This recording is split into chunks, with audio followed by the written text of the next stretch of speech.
The other thing we need to look at when we're talking about claims, not only is it the source of the claim and the claim itself, but the actual words of the claim.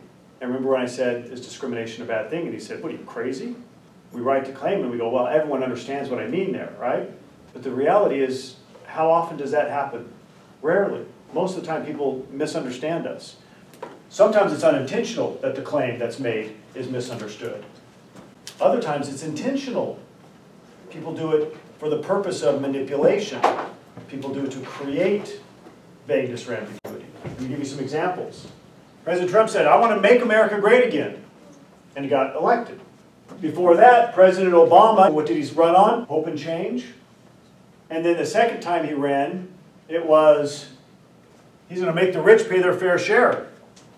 What do you see about these last three presidential mottos? What is great? What is change? What is fair? What is rich? When President Obama said, I'm for hope and change, what did you all hear? What did I hear? We all heard something different. But we all heard our own internal hope. What we hope for. I translated that to things that I'm hopeful for. And I said, damn it, he's for the same thing I'm for.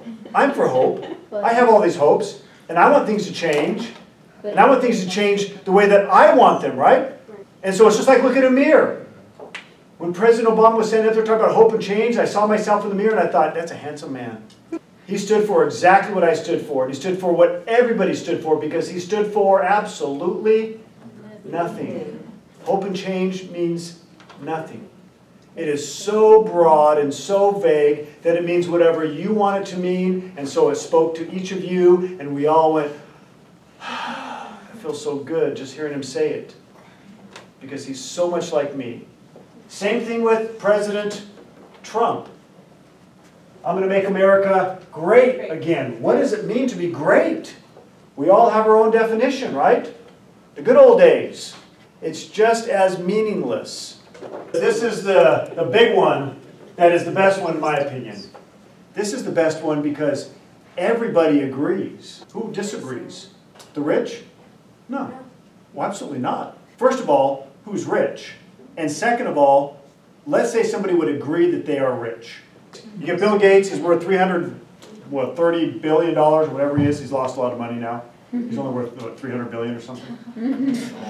You take them and you say, do you think rich people should pay their fair share in taxes? Yeah, of course. Do you think any rich person is going to go, no, I think rich people should pay an unfair amount of taxes? This is the same argument with the gun control, the gun issues. I was just thinking about this. You guys have heard this a million times, right? Gun violence, gun violence, gun violence, gun violence. We've heard it 1,000 times a day, right? Do you know what causes more deaths in gun violence?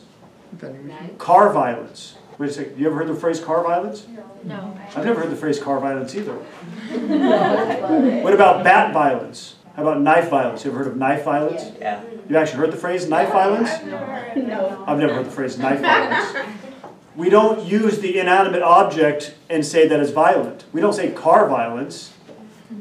Do we? No. Isn't that absurd? But yet we use gun violence as though the gun can be violent. Right?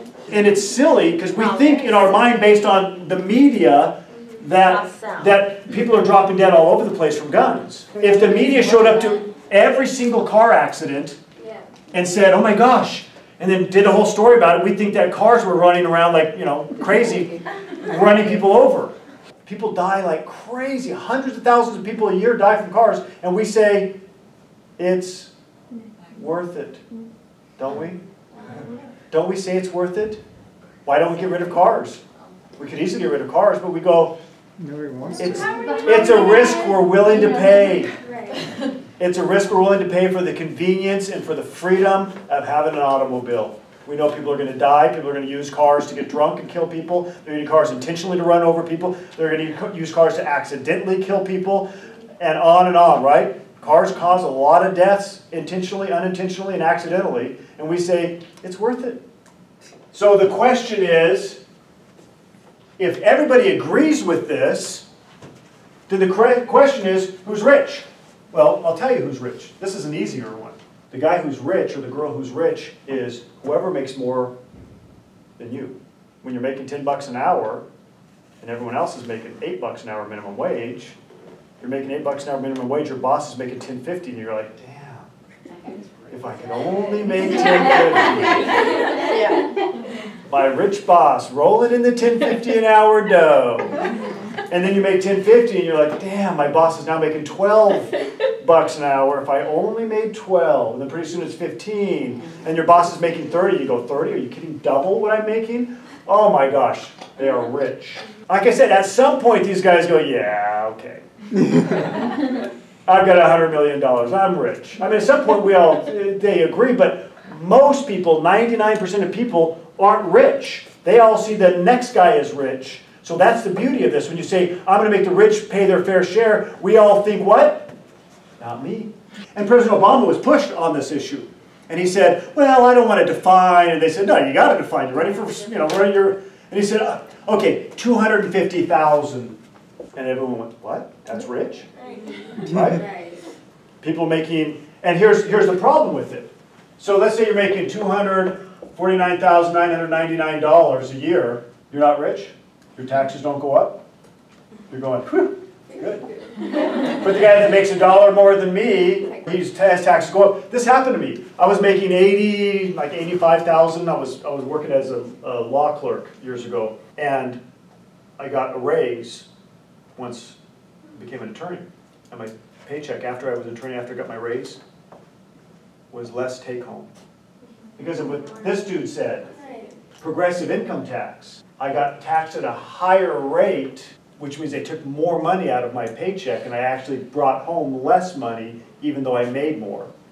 So at the time President Obama said this, what do you think the top rich were paying? I'll tell you what they were paying. At the time he said this, 67% of all money that went into the federal revenues.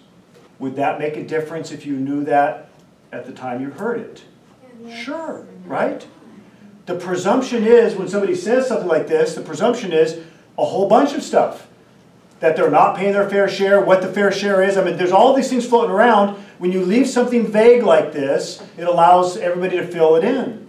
So here's the other thing, is that there's 95% of the people left over. What percentage of people pay zero and actually get money back from the government? 50% of workers pay zero federal income tax and get money back. So when you start looking at the real numbers and you start going, well, wait a second. Half the people out there working pay zero federal income tax. Then of those that are paying the taxes, 95% of those are paying, what is that, 33%. And 5% are paying, you start going, wait, we have a very heavily weighted graduated income tax. We already do in America.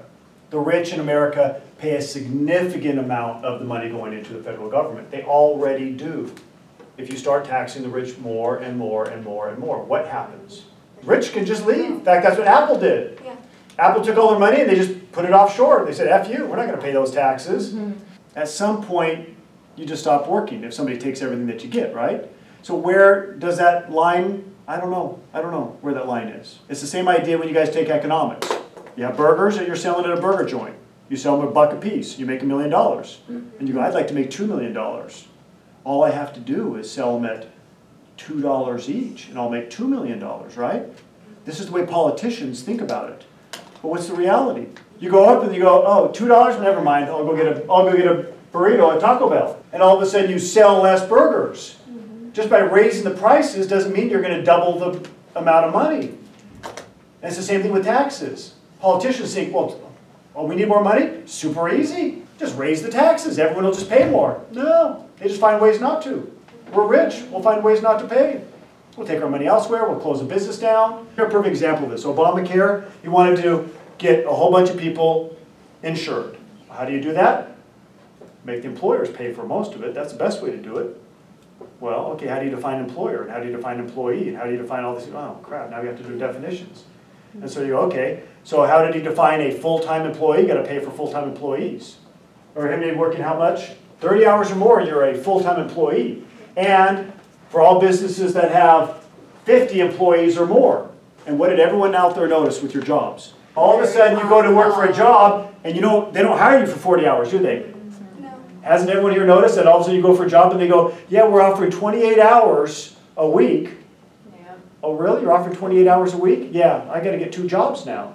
And then the business starts growing, and all of a sudden they got to hire employee number 50, and what do? They just stop hiring.